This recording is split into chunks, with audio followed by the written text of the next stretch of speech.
എന്നെയും എന്റെ കുടുംബത്തെയും ആക്രമിച്ചത്, ഇല്ലാതാക്കിയത് ദേ ഈ പറയുന്ന മനുഷ്യന്മാരെല്ലാമാണ്. ഇവര് സംഘപരിവാരാണ്, ഇവര് RSSകാരാണ്, ഇവരെ നയിക്കുന്നത് നരേന്ദ്രമോദിയാണ് എന്ന് പറഞ്ഞ് മീഡിയകളുടെ മുമ്പിൽ മറ്റൊരാളെയും കൂട്ടുപിടിക്കാതെ, ഒരു രാഷ്ട്രീയ സംഘടനയും കൂട്ടുപിടിക്കാതെ ഒറ്റയ്ക്കൊരു സ്ത്രീ എണീറ്റ് വന്നുകൊണ്ട് ചാനലുകാർക്ക് മുമ്പിൽ പറയുക. നിങ്ങൾ ആലോചിക്കണം എവിടെ നിന്ന് അവള് വരുന്നത് എന്ന്. പാലായനം ചെയ്യുകയായിരുന്നു, നാട്ടിലേക്ക് അക്രമികൾ വരുന്നുണ്ട് എന്ന് പറഞ്ഞപ്പം ജീവൻ രക്ഷയ്ക്ക് വേണ്ടിയിട്ട് മറ്റൊരു ഗ്രാമത്തിലേക്ക് പോകുന്ന സ്ത്രീ കൂട്ടമായിട്ട് രാത്രിക്ക് രാത്രി വന്ന അയൽവാസികളായിട്ടുള്ള പാല് കൊണ്ടു കൊടുക്കുന്ന വൈദ്യന്മാരായിട്ടുള്ള ആളുകൾ ഉൾപ്പെടെയുള്ള ആളുകൾ ചേർന്നാണ് ആക്രമിക്കുന്നത്. കണ്ണു തുറന്ന് നോക്കിയ ബിൽക്കീസ് ബാനു പറയുന്നത്, ഞാൻ ജീവിച്ചിരിക്കുക, എന്റെ ശരീരത്തിൽ ഒരു അംശം ജീവൻ ഉണ്ടാകുമെന്ന് ഞാൻ കരുതിയിട്ടില്ല എന്നാണ്.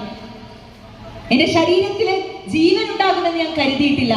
നഗ്നയായിട്ടുള്ള ആ സ്ത്രീയെ സഹായിക്കുന്നത് മറ്റൊരു ആദിവാസി സ്ത്രീയാണ്. അവർക്ക് വസ്ത്രം കൊടുത്തിട്ട് അവരോട് പറയുന്നു പോലീസ് സ്റ്റേഷനിലേക്ക് പോകുമെന്ന്. പോലീസ് സ്റ്റേഷനിലേക്ക് പോയപ്പം ബിൽക്കീസ് ബാനുവിനെ ആട്ടി ഓടിക്ക് എന്തിനാ ഇങ്ങോട്ട് കയറി വന്നത്, ഒരു FIR പോലും ഇട്ടിട്ടില്ല, എന്തിനിങ്ങോട്ട് കയറി വന്നു എന്ന് പറഞ്ഞ് ആക്രോശിക്കുന്ന ബിൽക്കീസ് ബാനു ഇപ്പോഴും നമ്മളുടെ മുമ്പിലുണ്ട്, ഇപ്പോഴും നമ്മളുടെ മുമ്പിലുണ്ട്. ആ കേസില് സുപ്രീം കോടതി അതിൽപ്പെട്ട പ്രതികളായിട്ടുള്ള 13 പേരെ അവർക്ക് ഇരട്ട ജീവപര്യന്തമല്ല ഉരട്ട ജീവപര്യന്തം കൊടുത്ത് അകത്തിട്ടിട്ട് പറഞ്ഞ് സമാനതകളില്ലാത്ത ക്രൂരതയാണ് ആ കുടുംബത്തോട് അക്രമികൾ കാണിച്ചത് എന്ന. സമാനതകളില്ലാത്ത ക്രൂരത.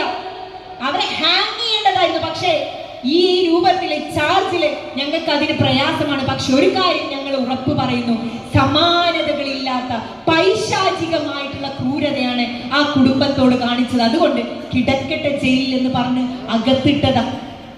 ഈ കഴിഞ്ഞതിന്റെ തൊട്ടു മുന്നത്തെ നമ്മളുടെ സ്വാതന്ത്ര്യ ദിനത്തിൽ നമ്മൾ കേൾക്കുന്ന വാർത്ത ഈ ആളുകളെ കോടതി വെറുതെ വിട്ടു എന്നുള്ളതാണ്. ഈ ആളുകളെ വെറുതെ വിട്ടു എന്ന് നമ്മൾ കേൾക്കുന്നു. നിങ്ങൾ ആലോചിക്കേണ്ടത് ബിൽക്കീസ് ബാനു എന്ന് പറഞ്ഞ സ്ത്രീയുടെ മിടുക്കിനെ കുറിച്ച് നിങ്ങൾ അറിയണം. എന്റെ മുന്നിൽ ഒരുപാട് ഉമ്മമാരിയ്ക്കുന്നുണ്ട്, സഹോദരിമാരിയ്ക്കുന്നുണ്ട്. ഒന്നുമില്ലായ്മയിൽ നിന്നൊരു സ്ത്രീ വരികയാണ്. അവരവരുടെ കുടുംബത്തിന് സംഭവിച്ചിട്ടുള്ള പ്രയാസങ്ങളിൽ പോരാട്ടം നടത്തുകയാണ്.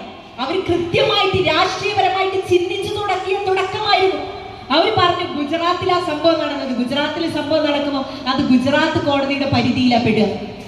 അവർ പറഞ്ഞു എനിക്ക് ഗുജറാത്തിൽ എന്റെ കേസ് നടത്തണ്ട, എനിക്ക് ഗുജറാത്തിൽ കേസ് നടത്തണ്ട എന്ന് പറഞ്ഞ് അന്ന് സുപ്രീം കോടതിയെ സമീപിച്ചിട്ട് പറഞ്ഞത് മഹാരാഷ്ട്രയിലേക്ക്, ബോംബെയിലേക്ക് കേസ് നീക്കട്ടെ എന്നാണ്.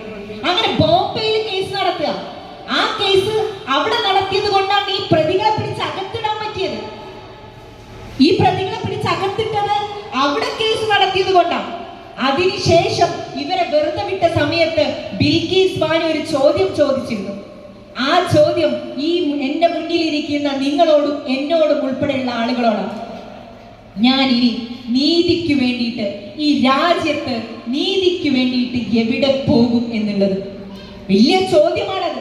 ഒരു ഭരണഘടനയുണ്ട്, ഒരു നിയമ സംവിധാനമുണ്ട്, ഒരു നീതി നിയമ വ്യവസ്ഥയുണ്ട് നമ്മുടെ നാട്ടില്. പക്ഷേ ഞാൻ ഇത്രത്തോളം നടന്നു, ഇനി എന്റെ നീതിക്ക് വേണ്ടി ഞാൻ എങ്ങോട്ട് പോകുമെന്ന് അവർ ചോദിച്ചു. അവർ വീണ്ടും കോടതിയെ സമീപിച്ചു. എന്നിട്ട് പറഞ്ഞു അവരെ പിടിച്ചകത്തിടണമെന്ന്. എനിക്ക് വിശ്വാസമുണ്ട്, ഞാനൊരു വിശ്വാസിയാ. അവർ പറഞ്ഞതാ ഞാനൊരു വിശ്വാസിയാ. ഈ ആളുകളെ പിടിച്ചകത്തിടണം, അല്ലാത്ത പക്ഷം നിങ്ങൾ എന്നോട് കാണിക്കുന്ന ഈ രാജ്യത്തെ നീതിന്യായ വ്യവസ്ഥ എന്നോട് കാണിക്കുന്ന കാപട്യമായിരിക്കും അത് എന്ന് പറഞ്ഞ് അവരെ വീണ്ടും കോടതിയെ സമീപിച്ചപ്പോ കോടതി പറഞ്ഞു വേഗം അകത്ത് കയറിക്കോളൂ, നിങ്ങൾക്ക് അങ്ങനെ നല്ല നടപ്പിനൊന്നും ഒരു പരിഗണനയും ലഭ്യമാകില്ല. ആരെ ഇവിടെ പുറത്തു വിട്ടെന്ന് അറിയാം നിങ്ങള്? ഗുജറാത്ത് ഗവൺമെന്റ് പ്രത്യേക പരാമർശത്തിലൂടെ പറയുക ഇവര് നന്നായിട്ട് ഗീത വായിക്കുന്ന ആളുകളാണ്, ഇവര് നല്ല വിശ്വാസികളാണ്, ജയിലിനകത്ത് നല്ല പെരുമാറ്റമുള്ള ആളുകളാണ്, ഭഗവത്ഗീത വായിക്കുന്ന ആളുകളാ എന്നൊക്കെ പറഞ്ഞിട്ട് പുറത്തേക്ക് ഇറങ്ങുന്നത്. ആ കാഴ്ച നിങ്ങൾ കണ്ടിട്ടുണ്ടാകും. നല്ല സ്വർണ്ണ തളികയില് ഇവരെ സ്വീകരിക്കാൻ വേണ്ടി ഭരിക്കു നിന്ന ആളുകൾ ഇവരെ ചെണ്ടമേളങ്ങളോടെയാണ് ജയിലിൽ നിന്ന് പുറത്തേക്ക് കൊണ്ടുവരുന്നത്. എന്തിനാണ് ഇവരെ ചെണ്ടമേളങ്ങളോടെ സ്വീകരിച്ചത്? ഈ ബിൽക്കീസ് ബാനുവിന്റെ കുടുംബത്തിന് ഇല്ലാതാക്കിയതിനോ, ഈ പൈശാചികമായിട്ടുള്ള നായാട്ട് നടത്തിയതിനോ, ഒരു നാട്ടിലെ ആളുകളെ അവിടെ നിന്ന് ഇല്ലാതാക്കിയതിനോ? ഇനി ഞാൻ തിരിച്ചു മറ്റൊരു കാര്യം കൂടി ചോദിക്കും, ബിൽക്കീസ് ബാനു എന്ത് ചെയ്തു എന്നുള്ളത്. ആ കുടുംബം എന്ത് ചെയ്തു? അവർ ജനിച്ചത് ഗുജറാത്തിലായതുകൊണ്ടോ അവരുടെ പേര് ബിൽക്കീസ് ബാനു, അഹമ്മദ്, മുഹമ്മദ് എന്നായതുകൊണ്ടാണോ ഈ പൈശാചികമായിട്ടുള്ള ഒരു പ്രയാസത്തിന് അവർ വിധേയമായത്? അത് തന്നെയാണ് അതിനുള്ള കാരണം. നിന്റെ പേര് ഫാത്തിമയാണോ, നിന്റെ പേര് മുഹമ്മദാണോ, അഹമ്മദാണോ, ബിൽക്കീസ് ആണോ, ഖദീജയാണോ എന്ന് നോക്കിയിട്ട് സംഘപരിവാർ ചുറ്റോട് ചുറ്റും കൂടുന്നുണ്ട് എന്നുള്ള യാഥാർത്ഥ്യം നമുക്ക് ബോധ്യപ്പെട്ടതാണ്. അതിൽ നിന്നാണ് ഈ നരേന്ദ്രമോദി അധികാരത്തിന്റെ തണ്ടിലേക്ക് കയറിയിട്ടുള്ളത്. ആ അധികാര കസേരയിലാണ് അദ്ദേഹം ഇരിക്കുന്നത്. അദ്ദേഹം ശ്രമിച്ചുകൊണ്ടിരിക്കുന്നത് അതാ. നിങ്ങൾക്കറിയാലോ, ഡൽഹിയിൽ കഴിഞ്ഞ തവണ ഈ സർക്കാരിന്റെ കാലത്താണ് വീടുകൾ പൊളിക്കുന്നത് നമ്മൾ കണ്ടത്. വീടുകൾ പൊളിക്കുക, ഇവര് രാവിലെ എണീക്കുമ്പോ വീട് കുലുങ്ങുന്നത് കാണുക. എന്താ കാരണം? നോട്ടീസുമായി വന്നിരിക്കുക, മുസ്ലിമിന്റെ വീടാ, പൊളിച്ചോ. ശത്രു ആരാണ് എന്ന് അവര് ഒബ്ജക്റ്റീവ് ചെയ്ത് കഴിഞ്ഞു. ഒരു വ്യക്തിക്ക്, ഒരു സംഘടനയ്ക്ക്, ഒരു സംവിധാനത്തിന്, ഫാസിസ്റ്റ് നിയമത്തിന്, ഫാസിസത്തിന്റെ ഏറ്റവും വലിയ പ്രത്യേകത അവർ ശത്രുക്കളെ പ്രഖ്യാപിക്കും. ഈ നാട്ടിൽ അവരുടെ ശത്രുക്കൾ എന്ന് പറയുന്നത് മുസ്ലിം വിഭാഗത്തിൽപ്പെട്ട ആളുകളാണ്, ദളിതരാണ്, ക്രൈസ്തവരാണ്, പിന്നോട്ട് നിൽക്കുന്ന ആളുകളാണ്, സ്ത്രീകളാണ്. സംഘപരിവാറിന്റെ ശത്രുക്കള് ഈ നാട്ടിലെ ഈ പറയുന്ന വിഭാഗത്തിൽപ്പെട്ട ആളുകളാണ്. അവർ പറഞ്ഞുകൊണ്ടേയിരിക്കുന്നത് ഞങ്ങൾ കുറച്ച് ആൾക്കാരുണ്ട്, ഞങ്ങൾ കുറച്ച് ജന്മസിദ്ധിയിൽ ജനിക്കുന്ന ആളുകളുണ്ട്, ഇവർ മാത്രം മതി എന്ന് പറയുന്ന ജീവിത ശൈലിയുമായിട്ട് വരുന്ന ആളുകൾ ഇങ്ങനെ പിന്നാലെ കൂടുന്നുണ്ട് എന്ന് തിരിച്ചറിയുക. അവർ പല പ്രയോഗങ്ങളും നടത്തും. യൂണിഫോം സിവിൽ കോഡ് നിങ്ങൾക്കറിയാം, അവർ കൊണ്ടുവന്ന ആശയം അന്നേ പറയുന്നുണ്ട്. ഒന്നോ രണ്ടോ ആളുകൾ ഉപയോഗിച്ച് അവർ പറയാൻ ശ്രമിച്ചതാ, ഒരു കോഡ് പോരെ, സെക്യുലർ ആണല്ലോ ഈ രാജ്യം, ഒരു കോഡ് പോരാ. യൂണിഫോം സിവിൽ കോഡ് എന്ന് പറയുന്ന നിയമം, അതിനെ നിങ്ങൾ ഇന്ത്യയിലെ ഏറ്റവും പ്രധാനപ്പെട്ട അവകാശങ്ങളിൽ ഉൾപ്പെടുത്തരുത് എന്ന് പറഞ്ഞിട്ടാണ് അവിടെ നിന്ന് മാറ്റുന്നത്. സെക്ഷൻ 44ലേക്ക്, ആർട്ടിക്കിൾ 44ലേക്ക് കൊണ്ടുചെന്ന് എത്തിക്കുന്നത്. ഈ രാജ്യത്ത് ഓരോ വ്യക്തികൾക്കും, വ്യത്യസ്ത മതവിഭാഗത്തിൽപ്പെട്ട ആളുകൾക്ക് അവരുടെ ആചാരത്തിനും അനുഷ്ഠാനത്തിനും അനുസരിച്ച് ജീവിക്കാനുള്ള സൗകര്യം ഉണ്ടാവണം. അവരുടെ ആചാരം എന്താണോ അത് പുലർത്തിക്കൊണ്ട് മുന്നോട്ട് പോകാൻ പറ്റണം. അവർക്ക് അവരുടെ മതം പ്രചരിപ്പിക്കാൻ പറ്റണം, മതപരമായിട്ടുള്ള കാര്യങ്ങൾ നിർവഹിക്കാൻ പറ്റണം. അതുകൊണ്ട് അതിൽ വിട്ടുവീഴ്ചയില്ല എന്ന് ഭരണഘടനയുടെ നിർമ്മാണ അസംബ്ലി പ്രസംഗിച്ചത് ബി പോക്കർ സാഹിബാണ്. ആ ആശയമാണല്ലോ നടപ്പിലാക്കേണ്ടത്. അല്ലാതെ എങ്ങനെയാ ഒരു യൂണിഫോം സിവിൽ കോഡ് നമ്മുടെ നാട്ടിൽ നടപ്പിലാവുക? അതൊരിക്കലും ഒരു സെക്യുലർ രാജ്യത്തിന് ചേർന്നതല്ലല്ലോ. അങ്ങനെ പറഞ്ഞുകൊണ്ടിരിക്കുമ്പോൾ നമ്മൾ കാണുന്ന കാഴ്ച എന്താ? യൂണിഫോം സിവിൽ കോഡ് ഞങ്ങൾ നടപ്പിലാക്കിയത് BJP അവകാശപ്പെടും. എവിടെയാണ് നടപ്പിലാക്കിയത്? BJP ഭരിക്കുന്ന ഒരു സംസ്ഥാനത്ത്. അങ്ങനെ BJP ഒരു സംസ്ഥാനത്ത് യൂണിഫോം സിവിൽ കോഡ് നടപ്പിലാക്കിയാൽ അത് എങ്ങനെ യൂണിഫോം സിവിൽ കോഡാവും? അത് വലിയ ആൾക്കാർ ചർച്ച ചെയ്ത കാര്യമാണ്. യൂണിഫോം സിവിൽ കോഡ് എന്ന് പറയുമ്പോൾ അതൊരു സംസ്ഥാനത്ത് നടപ്പിലാക്കേണ്ട കാര്യമല്ലല്ലോ, അത് ദേശീയ തലത്തിൽ നടപ്പിലാക്കേണ്ട കാര്യമല്ലേ? അങ്ങനെ ദേശീയ തലത്തിൽ നടപ്പിലാക്കാൻ പറ്റുന്ന ഒരു സംവിധാനം അല്ല ഈ പറയുന്ന യൂണിഫോം സിവിൽ കോഡ് എന്നുള്ളത് ഇവര് മനസ്സിലാക്കിയിട്ടില്ല. ഒരു ഏകീകരണത്തിലേക്ക് എല്ലാത്തിനെയും കൊണ്ടുപോയാൽ അങ്ങനെ ജീവിക്കാൻ പറ്റുന്ന സമൂഹമാണ് നമ്മളുടേത് അല്ലല്ലോ.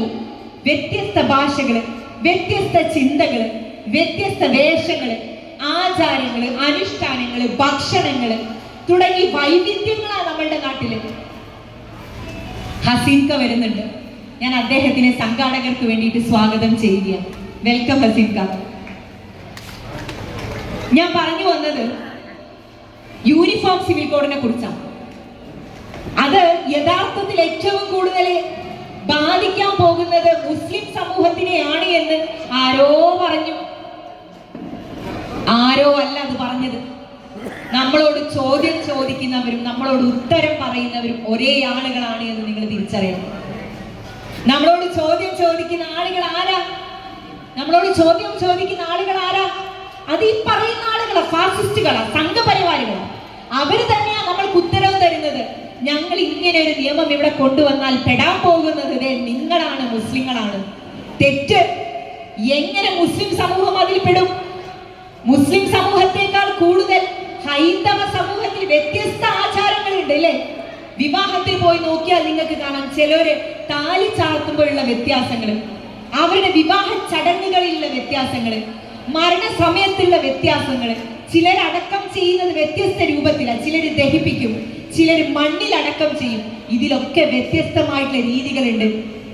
ഹിന്ദു വിശ്വാസ പ്രകാരം വ്യത്യസ്ത ധാരകളുണ്ട്. ആ ധാരകൾക്ക് അനുസരിച്ചാണ് ഓരോ മനുഷ്യരും അവരുടെ വിശ്വാസപരമായിട്ടുള്ള കാര്യങ്ങളെ കൊണ്ടുപോകുന്നത്.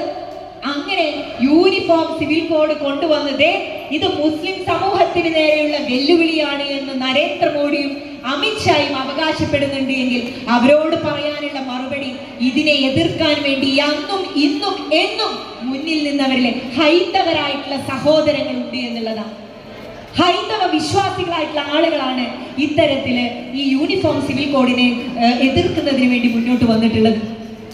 ഇസ്ലാമോഫോബിയ പ്രചരിപ്പിച്ചുകൊണ്ടിരിക്കുകയാണല്ലോ. നിങ്ങൾക്കറിയാം, നമ്മളുടെ അടുത്ത് വന്നിട്ട് വളരെ സങ്കടപൂർവ്വം ചില ആൾക്കാർ പറയും NRCCയെ നടപ്പിലാക്കാൻ പോയി എന്ന്. നമ്മളൊക്കെ പൗരത്വ വിഷയം വന്ന സമയത്ത് കൊടിയും പിടിച്ച് റോഡിലേക്ക് ഇറങ്ങിയവരാ. അതിൽ സ്ത്രീകളുണ്ട്, ഉമ്മമാരുണ്ട്. നെഞ്ചുകാട്ടിയ സമുദായം, ഭാരതനാടിൻ സ്വാതന്ത്ര്യത്തിന് ചോര കൊടുത്തൊരു സമുദായം, വെള്ളക്കാരുടെ വെടിയുണ്ടകൾക്കു നെഞ്ചുകാട്ടിയ സമുദായം, ഭാരതനാടിൻ സ്വാതന്ത്ര്യത്തിന് ചോര കൊടുത്തൊരു സമുദായം. ഭയപ്പെടില്ല, നാടുവിടില്ല, സംഘികളെ ഇത് ഓർത്തോളൂ. പിറന്ന നാട്ടിൽ ആറടി മണ്ണിൽ അലിഞ്ഞു ചേരും കട്ടായം.